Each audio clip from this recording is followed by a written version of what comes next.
Hola, bienvenidos. Soy José Manuel López García. La revolución científica. No cabe duda de que la revolución científica, que tuvo lugar en el siglo XVII y también en el siglo XVI, marcó, diríamos que una etapa nueva, tanto en el desarrollo de la ciencia como en la evolución de la filosofía. Diríamos que la figura principal de la revolución científica probablemente sea Galileo Galilei, que nació en 1564 y murió en 1642, y fue físico, matemático y astrónomo italiano. Estudió medicina y física en la Universidad de Padua. Fue también profesor extraordinario de la Universidad de Pisa y director del Consejo de Matemáticos y filósofo del Duque de Toscana. Además, desarrolló un potente telescopio con el cual realizó importantes descubrimientos como las manchas solares o los satélites de Júpiter. Investigó también la ley de caída libre de los cuerpos y también intentó describir la trayectoria parabólica. De hecho, la ley de caída libre es de 9,8 metros por segundo, hizo distintos tipos de experimentos. Realmente en esta época también, en el siglo XVII, se perfeccionó el microscopio compuesto y hubo también el descubrimiento del movimiento isócrono del péndulo por parte de Galileo. Galileo fue denunciado al Tribunal Eclesiástico del Santo Oficio, o la Inquisición, por considerar que apoyaba las ideas copernicanas y obligado a jurar de sus creencias. Diríamos que Galileo realizó experimentos en el sentido de proyecto matemático. Para Galileo, el Sol permanece ubicado en el centro de las revoluciones de las esferas celestes y la Tierra se mueve sobre sí misma y gira en torno a él. Con el telescopio, Galileo empezará a defender poderosamente las ideas copernicanas. Construyó él mismo con sus manos varios telescopios con lentes que él podía conseguir y realmente diríamos que hizo grandes descubrimientos. La física de Galileo es una física, en cualquier caso, que toma una base copernicana. Para Galileo, el movimiento del móvil es un efecto de la fuerza impresa. Además, la ley de la caída de los cuerpos fue formulada por Galileo en el año 1604. Sabe Galileo que los espacios recorridos por un grave en caída libre son proporcionales al cuadrado de los tiempos. En este sentido, también hay que decir que Galileo se equivoca en realidad, ya que la aceleración es proporcional al tiempo y no a la distancia de caída. El principio que usó de deducción es incorrecto. Pero realmente esto no quita que fue un gran matemático, un gran científico, y el método experimental de Galileo, el método hipotético deductivo, ha quedado como un modelo de método científico para la ciencia en general y tiene una parte de resolución, se analiza lo dado, otra segunda parte de composición, de hipótesis y una tercera parte de resolución con experimentos y puesta a prueba. Diríamos que quedó como el método científico por antonomasia. Otro gran científico que es fundamental para entender lo que es la revolución científica, aunque hubo otros muchos, como por ejemplo Kepler, como por ejemplo el mismo Copérnico ya citado anteriormente, y otros muchos, Tycho Brahe, etc.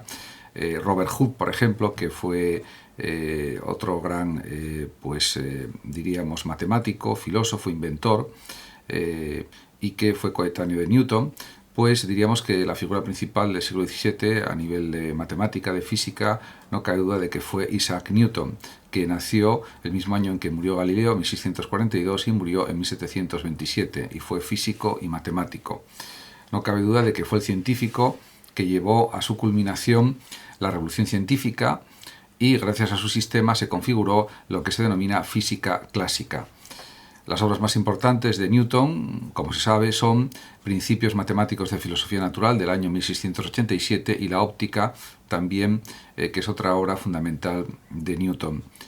Diríamos que a pesar de que fue un gran matemático, con sus tratados, con sus clases, con sus investigaciones, con sus libros, resulta que escribió más de religión que de matemáticas y de física, porque defendía una doctrina herética que era el arrianismo de una forma oculta y secreta, para no ser descubierto.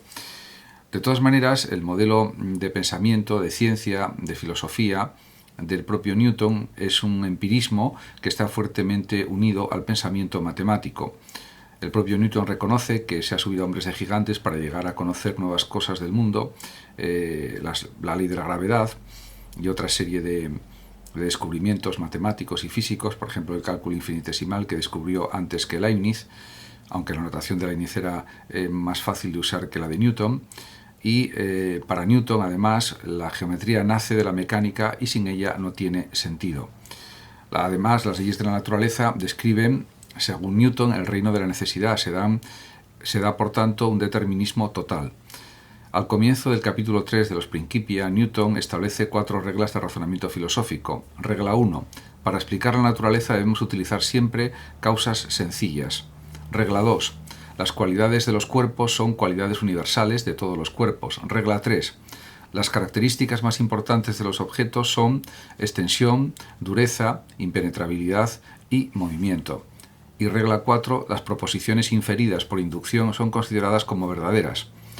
Realmente el proceso inductivo era muy importante, indudablemente, para Newton. Por otra parte, la materia en Newton supone hablar de atomismo, de teoría corpuscular. Newton considera que el libro de la naturaleza está constituido por un número infinito de partículas. Y para Newton es evidente que la síntesis configurada por las leyes del movimiento y por la gravitación universal es algo básico para entender el funcionamiento del mundo, la realidad del mundo, podríamos decir. Según Newton, Dios es el responsable de mantener el orden en la naturaleza.